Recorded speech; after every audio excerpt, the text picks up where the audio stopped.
வணக்கம் gentle viewers. நேத்துலேருந்து பார்த்தீங்கன்னா India and China பார்டரில் வந்து ரெண்டு கண்ட்ரிகளும் சேர்ந்து அவங்களோட ஃபோர்ஸஸை வந்து குவிச்சுக்கிட்டு வராங்க. அந்த பார்டரில் வந்து ஏன் இந்த ஃபோர்ஸஸ்லாம் வந்து குவிக்கிறாங்க? ஸோ இந்தியா வந்து இந்த கொரோனா ப்ராப்ளம், ப்ரைவேட்டைசேஷன் ப்ராப்ளம், இந்த ப்ராப்ளத்தெல்லாம் தாண்டி ஏன் பார்டரில் வந்து இவ்வளோ கான்சன்ட்ரேஷன் வந்து பண்ணிட்டு இருக்காங்க? இதில் பாகிஸ்தானுக்கு என்ன பங்கு? ஸோ இதெல்லாம் பற்றி தான் இந்த வீடியோவில் வந்து நம்ம டிஸ்கஸ் பண்ண போகிறோம். ரொம்பவே ஷார்ட்டாக வந்து நம்ம பார்த்து முடிச்சிடலாம். ஸோ வீடியோவை ஸ்கிப் பண்ணாமல் பாருங்கள், அப்போ தான் உங்களுக்கு புரியும். சேனலுக்கே அடிச்சு புதுசாக வந்துருந்தீங்கன்னா மறக்காமல் சப்ஸ்கிரைப் பண்ணிக்கோங்க. அந்த பெல் பட்டன், லைக் பட்டன் எல்லாமே வந்து பிரஸ் பண்ணிக்கோங்க. சோ வாங்க வீடியோக்குள்ள போலாம்.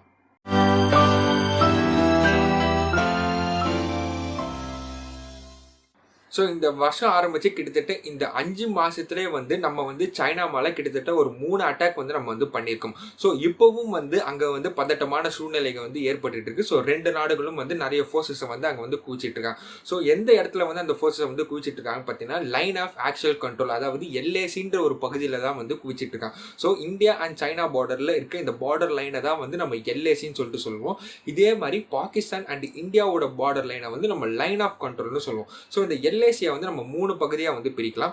வெஸ்ட், மிடில் அண்ட் ஈஸ்ட்னு சொல்லிட்டு நம்ம வந்து 3 பகுதிகளாக பிரிக்கலாம். ஸோ வெஸ்ட்டில் இருக்கிறது வந்து ஜம்மு அண்ட் காஷ்மீர். ஸோ அந்த பார்டரை வந்து நம்ம வெஸ்ட்டில் இருக்கும், அதாவது எல்ஏசியில் வெஸ்ட்டில் வந்து Jammu and Kashmir. So middle பார்க்கும்போது உத்தரகாண்ட் அண்ட் இமாச்சல் பிரதேஷ் இருக்கும். ஈஸ்ட்டில் பார்க்கும்போது சிக்கிம் அண்ட் அருணாச்சலம் பிரதேஷ் வந்து இருக்கும். ஸோ இந்த லைன் ஆஃப் ஆக்சுவல் கண்ட்ரோல் என்ற பகுதி வந்து இன்னும் 2 நாடுகளுக்கும் வந்து சரிசமமாக வந்து பிரித்து எந்த கன்ஃபர்மேஷனும் கிடையாது. ஸோ இந்த பகுதி வந்து உன்னோட கண்ட்ரோல், இந்த பகுதி வந்து உன்னோட கண்ட்ரோல்னு சொல்லிட்டு அப்படி தான் வச்சு இப்போ வரைக்கும் வந்து கண்ட்ரோல் பண்ணிட்டு இருக்காங்க.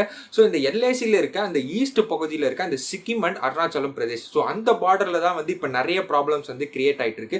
கிட்டத்தட்ட அந்த பார்டரில் வந்து 23 ஃபிளாஷ் பாயிண்ட்ஸ் வந்து இருக்கிறதா வந்து சொல்றாங்க. ஸோ ஃபிளாஷ் பாயிண்ட்ஸ்னா என்னன்னா, ஸோ அங்கே வந்து போர் நடக்கலாம், இல்லை அங்கே அட்டாக் நடக்கலாம்னு சொல்லிட்டு ஏற்கனவே வந்து ஒரு கணிச்சு வந்து வச்சிருப்பாங்க. ஸோ அது பேர் தான் வந்து ஃபிளாஷ் பாயிண்ட்ஸ் சொல்லுவாங்க. ஸ்டில் அந்த நிறைய ஃபிளாஷ் பாயிண்ட்ஸ் வந்து இன்க்ரீஸ் ஆகிட்டே இருக்கிறதா வந்து சொல்லிட்டு இருக்காங்க. ஸோ சைனா வந்து இப்போ எங்கே அட்டாக் பண்ணுறாங்கன்னா அந்த ஈஸ்ட் சைடில் தான் வந்து அட்டாக் பண்ணிட்டு இருக்காங்க. ஏன்னா வந்து அவங்களுக்கு வந்து அருணாச்சலம் பிரதேஷ் வந்து இந்தியா கிட்ட இருந்து எப்படியாச்சும் நம்ம வாங்கிடணும்னு சொல்லிட்டு அங்க வந்து அவங்க அட்டாக் பண்ணிட்டு இருக்காங்க. ஸோ சைனா எடுத்துக்கிட்டு என்ன சொல்றாங்க பார்த்தீங்கன்னா, அருணாச்சலம் பிரதேஷ் வந்து இந்தியாவோடது கிடையாது, அது வந்து திபெத்தோடதுன்னு வந்து சொல்லிட்டு இருக்காங்க. ஸோ இந்தியா என்ன சொல்றாங்கன்னா, அது வந்து உங்க நாடுகளுக்கு வந்து சொந்தம் கிடையாது, அது வந்து எங்களோடது, இந்தியாவுக்கு சொந்தமானது தான் வந்து அருணாச்சலம் பிரதேஷ்னு வந்து சொல்லிட்டு இருக்காங்க. ஸோ திபெத் இருந்துகிட்டு என்ன சொல்றாங்க பார்த்தீங்கன்னா, அருணாச்சலம் பிரதேஷ் வந்து எந்த நாடுகளுக்கு வந்து சொந்தம் கிடையாது, அது வந்து ஒரு தனி நாடு. ஸோ அதுக்கான சுதந்திரம் வந்து நம்ம வந்து கொடுக்கணும். ஸோ எந்த நாடுகளும் வந்து அதை வந்து சொந்தம் கொண்ட முடியாதுன்னு சொல்லிட்டு திபெத் இருந்துகிட்டு சொல்லிட்டு இருக்காங்க. ஸோ இதுல இருந்து நம்மளுக்கு வந்து என்ன தெரியுதுன்னு பார்த்தீங்கன்னா, சைனா வந்து எப்படியாச்சும் அந்த பார்டர்ல வந்து ப்ராப்ளத்தை வந்து கிரியேட் பண்ணி திபெத்தையும் அருணாச்சலம் பிரதேசையும் வந்து சேர்ந்து நம்ம வந்து எப்படியாச்சும் ஆக்கிரமிக்கணும்னு சொல்லிட்டு போராடிட்டு இருக்காங்க. ஸோ இதுக்காக தான் வந்து இந்தியா வந்து அவங்களோட ஃபோர்ஸஸை கிரியேட் பண்ணி எப்படியாச்சும் நம்ம ஊரான அருணாச்சலம் பிரதேசம் வந்து விட்டு கொடுத்துடக்கூடாதுன்னு சொல்லிட்டு அங்க வந்து இப்போ வந்து போராடிட்டு இருக்காங்க. அதனாலதான் நிறைய ஃபோர்ஸஸையும் வந்து இந்தியா கிரியேட் பண்ணுது. ஸோ சைனாக்கு அதுக்கு பதிலடியா வந்து அவங்களும் வந்து நிறைய ஃபோர்ஸஸை வந்து கிரியேட் பண்ணிட்டு இருக்காங்க. ஸோ இப்போ அந்த எல்ஏசின்ற ஒரு பார்டர் வந்து அதோட டோட்டல் ஏரியா வந்து எவ்வளோன்னு பார்த்தீங்கன்னா கிட்டத்தட்ட ஒரு 4000 கிலோமீட்டர் இருக்கும். ஸோ இந்த எல்ஏசியோட வெஸ்ட் சைடான அந்த ஜம்மு அண்ட் காஷ்மீர் பார்டர் இருக்குல்ல, ஸோ அந்த ஏரியாவில் வந்து கிட்டத்தட்ட 38,000 கிலோமீட்டர் உள்ள ஏரியாவை வந்து சைனாவோட ஆர்மி வந்து அவங்களோட கண்ட்ரோலில் வந்து வச்சுட்டு இருக்காங்க. ஸோ இது மட்டும் இல்லாமல் பாகிஸ்தான் வந்து 1963 வந்து சினோபாக் அக்ரிமெண்ட்னு ஒன்று வந்து சைன் பண்ணுறாங்க. அதாவது சைனாவோட கவர்மெண்ட்டுக்கும் பாகிஸ்தான் கவர்மெண்ட்டுக்கும் அந்த அக்ரிமெண்ட் வந்து சைன் ஆகுது. ஸோ அந்த அக்ரிமெண்ட்ல வந்து என்ன சொல்லியிருக்குன்னு பார்த்தீங்கன்னா, 5180 கிலோமீட்டர் உள்ள ஏரியா, அதாவது பாகிஸ்தான் ஆக்குபைடு காஷ்மீர் இருக்குல்ல, அந்த பார்டர்ல வந்து கிட்டத்தட்ட 5180 கிலோமீட்டரை வந்து சைனாக்கு வந்து கொடுத்துருக்காங்க. ஸோ அப்பத்திலிருந்து இந்தியாவுக்கு எதிராக பாகிஸ்தான் வந்து எப்படி வேலை செய்ய ஆரம்பிச்சிருக்குன்னு சொல்லிட்டு நமக்கு எல்லாருக்கும் வந்து தெரிய வருது. ஸோ இந்த வருஷம் ஆரம்பிச்சு இந்த 5 மாசத்துல வந்து பாகிஸ்தான் ஆர்மி வந்து அந்த லைன் ஆஃப் கண்ட்ரோல் அந்த பார்டர்ல இருந்துகிட்டு கிட்டத்தட்ட 1143 அட்டாக்ஸை வந்து அவங்க வந்து ட்ரை பண்ணியிருக்காங்க நம்ம இந்தியன் ஃபோர்ஸ் மேல வந்து. ஸோ இதுல இருந்தே தெரியுது பாகிஸ்தான் வந்து எப்படியாச்சும் அவங்களோட தீவிரவாதத்தை வந்து இந்தியாக்குள்ள நுழைச்சி அவங்களோட சில பகுதிகளில் நம்ம ஆக்குபை பண்ணணும்னு சொல்லிட்டு பாகிஸ்தான் வந்து ரொம்ப நாளாவே வந்து ட்ரை பண்ணிட்டு இருக்கு. அதுக்கு நம்ம இந்தியா வந்து தக்க பதிலடி வந்து கொடுத்துட்டு தான் இருக்காங்க. ஒரு பக்கம் பார்த்தீங்கன்னா பாகிஸ்தான் வந்து ட்ரபிள் பண்ணிட்டு இருக்கு, ஒரு பக்கம் சைனாக்காரன் வந்து அட்டாக் பண்ணிட்டு இருக்கான். ஸோ இதெல்லாம் பார்த்து இந்தியன் கவர்மெண்ட் என்ன சும்மாவா இருக்கும்? ஸோ நம்ம இந்தியன் கவர்மெண்ட் வந்து என்ன பண்ண ஆரம்பிச்சாங்கன்னு பார்த்தீங்கன்னா, நம்மளோட பார்டர்ஸ்ல, அதாவது எல்ஓசி, எல்ஏசி இந்த மாதிரி எல்லா பார்டர்ஸ்லையும் வந்து ரோட்ஸ் அண்ட் பிரிட்ஜஸை வந்து இப்போ கன்ஸ்ட்ரக்ட் பண்ண வந்து ஆரம்பிச்சிட்டு இருக்காங்க. ஸோ ஒரு வருஷமாவே இந்த வேலைகள்லாம் வந்து நடந்துட்டு இருக்கு. இப்போ ரொம்ப கீழாக வந்து அந்த கன்ஸ்ட்ரக்ஷன்ஸ்ல வந்து இருக்காங்க. ஏன்னா வந்து ஒரு போரோ ஒரு அட்டாக்கோ நடக்க சமயத்தில் வந்து நம்மளோட ஆர்மி எக்யூப்மெண்ட்ஸ் எல்லாம் வந்து ஒரு இடத்துல இருந்து இன்னொரு இடத்துக்கு வந்து ஈஸியாக வந்து டிரான்ஸ்போர்ட்டேஷன்ஸ்லாம் வந்து பண்ணி மெயின்டைன் ஆகணும். ஸோ அதுக்கு ரோட்ஸ் அண்ட் பிரிட்ஜஸ் வந்து ரொம்பவே முக்கியம். இந்த மாதிரி கன்ஸ்ட்ரக்ஷன்ஸை வந்து நம்ம பார்டர்ஸில் பண்ணும்போது மற்ற கண்ட்ரிஸ் வந்து இந்தியாவை பார்க்கும்போது அவங்களோட பார்டர்ஸில் இந்த கன்ஸ்ட்ரக்ஷன்ஸோட இவ்வளோ மேக்கிங்கோட அவங்க வந்து எவ்வளோ ஸ்ட்ராங்காக இருக்காங்கன்னு சொல்லிட்டு மற்ற கண்ட்ரீஸ்க்கு வந்து தெரியும். ஸோ அதுக்காகவே இந்தியா வந்து அவங்க பார்டர்ஸில் வந்து நிறைய இம்பார்ட்டன்ஸ் கொடுத்து இந்த கன்ஸ்ட்ரக்ஷன்ஸை வந்து மேக் பண்ணிட்டு இருக்காங்க.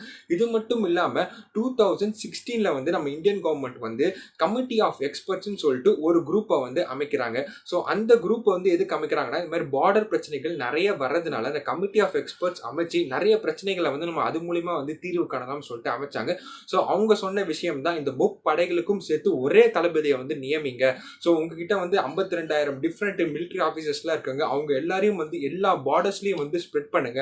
இந்த மாதிரி நிறைய ஐடியாஸை கொடுத்தது அந்த கமிட்டி ஆஃப் எக்ஸ்பர்ட்ஸ் இந்த குரூப் தான். ஸோ இது இல்லாமல் நம்மளுக்கு வந்து ஒரு விஷயம் தெரியும், சைனா வந்து ரொம்ப வருஷமாகவே வந்து இந்தியாவை வந்து கண்காணிச்சிட்டு இருக்கு. அதாவது இந்தியாவை கண்காணிக்கிறதுக்காக நிறைய சேட்டலைட்ஸ் வந்து அவங்க லான்ச் பண்றதா இருக்கட்டும். இது மட்டும் இல்லாமல் திபெத்தில் பார்த்தீங்கன்னா சைனா ஆர்மி வந்து அவங்களோட மிசைல்ஸை வந்து நிப்பாட்டி வச்சிருக்காங்க. அதாவது திபெத் இந்தியாவோட அந்த பார்டர்ல வந்து நிறைய மிசைல்ஸை வந்து சைனாவோட ஆர்மி வந்து நிப்பாட்ட வச்சிட்டு இருக்காங்க.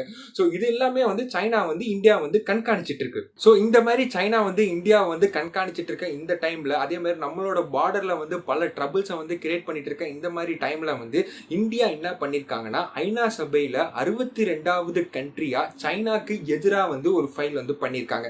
அதாவது கொரோனா வைரஸ் வந்து எங்கேருந்து ஒரிஜின் ஆச்சு, அது எப்படி நீங்க கண்ட்ரோல் பண்ணீங்க, எப்படி உருவாகுச்சு, இந்த மாதிரி எங்களுக்கு தெரியணும்னு சொல்லிட்டு அந்த கண்ட்ரி லிஸ்ட்ல 62வது கண்ட்ரியா சைனாக்கு எதிராக வந்து இந்தியா வந்து ஓட் பண்ணியிருக்காங்க ஐநா சபையில வந்து.